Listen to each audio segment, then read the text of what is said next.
Bom dia. It is me. It is 4 days to my nephew's wedding in Porto, Portugal. I am leaving today, and while I would have liked to have taken pictures at the airport and taken pictures as I'm going places and doing things like that, I just don't know that I will have Wi-Fi available to me or the opportunity to upload anything. So I'm going to go ahead proactively get a video out and upload it, and that way I have it done. I'm working this out. I don't know exactly how this is going to go, but I'm working it out, and I think what I'm going to do is I'm going to start doing pictures and things and see if I can't collect them into some sort of a video format in Canva. I'm not exactly sure how that goes. I'm pretty good at Canva, but I haven't really done much with video on Canva, only a little bit. And I haven't really done a lot of editing to say. I haven't done much editing on video really to speak of anyway, but especially not using my phone. I just haven't developed those skills yet, and so I don't know, and of course we have the trip going on. There's going to be family. There's going to be a lot of distractions and things going on. So I'm a little unclear how this is going to work up until I get back. So it is entirely possible that this will be the last video until I get back, and then I'll catch you up. I don't know. I would like to do it while I'm there. I'm just not at all sure about it. Also, like in terms of luggage and things, I was putting stuff in there, and I'm going to be gone a week. So that's already quite a bit of stuff to carry. And so then I'm like, am I going to take a stand or a gimbal or something to do videos with? And it's like I just don't see that. I mean, the space in the suitcase is already kind of precious. And yeah, and the other thing is, I think about this all the time because I always think, I just don't seem to be very good at packing. I don't know how these guys do it. Yeah, in fact, I was talking with some people recently about this very thing. It's like, how do you do this? And they're like, when we travel, up to a week or 10 days, we each take one bag, and it is a carry-on. And we do not take any other bags, and we have everything we need for that week. And I'm like, because I have vacation clothes, mainly casual stuff. And you have to have the basics, right? You have to have socks, you have to have underwear, you have to have, something to sleep in. I mean, those things, and those take up close to half of your space. You have to have pants. You have to, it's like, but this is also for a wedding. And so there are two parties. There's the wedding, and then there's like the evening before the wedding, which is going to be, in our case, like a cocktail party, a 3-hour cocktail party. But those are both dressy. So in addition to like vacation clothes, I'm taking a suit, and I'm taking a sport coat and some dress pants and some dress shirts and some ties. And I just don't know how people get, so much in a carry-on. That's one of the reasons I always check my bag, is I don't want to mess with it. It's a lot of it. Plus, there's always that stress when you get on the airplane about whether or not there's going to be room for your bag. And, if you do get your bag and then you have to mess with it and all that stuff, it's like, it's just so much nicer to walk back and sit down. I do carry a backpack. I do one checked bag, and I carry a backpack. And my backpack always goes underneath the seat in front of me.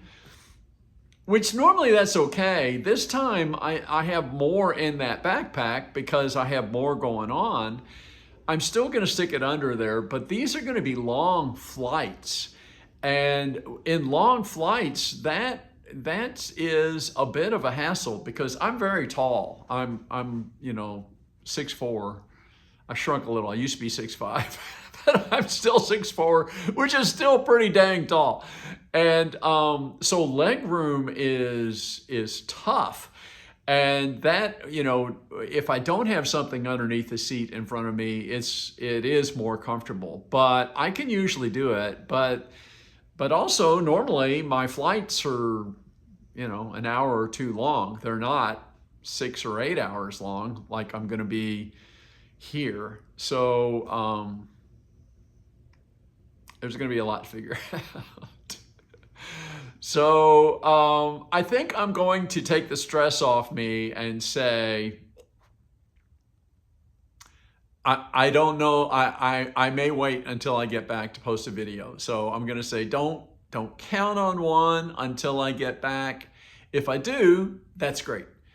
But if I can't, and in fact, actually the last one on day one during the wedding, that's going to be in the evening. And so it would be really hard to get that out on that same day anyway. More than likely, it's going to have to be the next day. So these next 4 days, 3 days are going to be kind of crazy. And I guess if I don't do all those, some of the after the wedding stuff will probably bleed into the other videos, I guess. We'll see. I know we're doing 50-day countdown, but I think it'd be nice to have some stuff kind of while we're in Portugal. And that's going to extend 4 or 5 days after the wedding. 4 days. Really 3 days. 3 days. The fourth day I'll be traveling.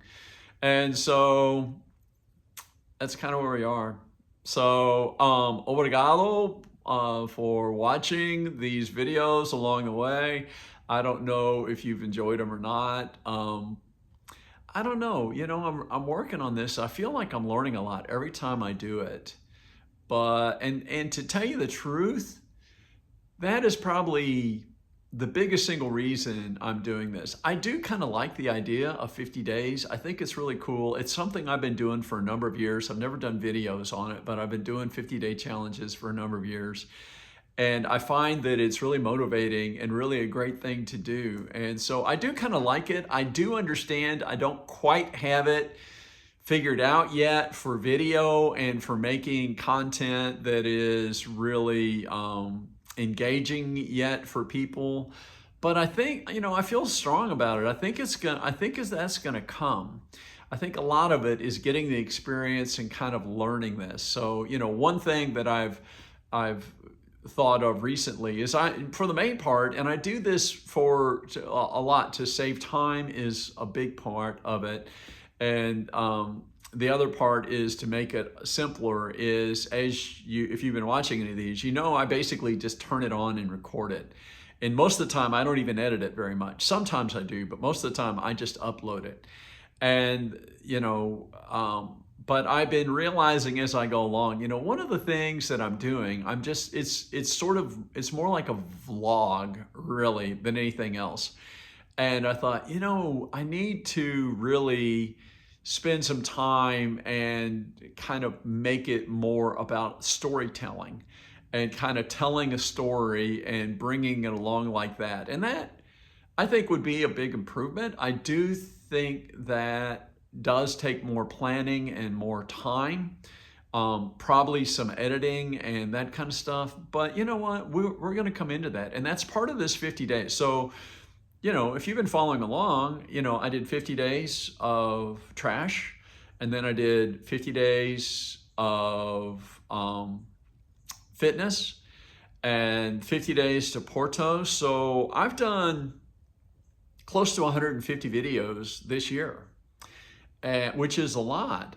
But that's sort of the experience factor here is trying to get, I do feel like I've gotten fairly comfortable just kind of talking to the camera. I don't know why it was so hard at first. It was really, really hard. And I know that there's still a lot of room for improvement, but a lot of that kind of fear and all that stuff about it is going away. So there's still a lot to do. And so, part of this 50 days, I considered doing 50 days of editing to learn how to edit. And I think that might be a good challenge for me, but I don't really know how I would make that into a video. So I've drifted off topic. Anyway, I'm getting on a plane this afternoon. I will be in Porto, Portugal in the morning. I can't make any promises for the next few days. Cross your fingers for me. I will get videos up. I promise I will get videos up. But we're going to see how it goes. We're going to see how it goes. So that's it, my friends. Thank you for following along. And if I don't see you tomorrow, I'll probably see you within a week. But, we're going to try. We're going to try to get those last 3 days in. So wish me luck and talk to you soon. Bye, everybody.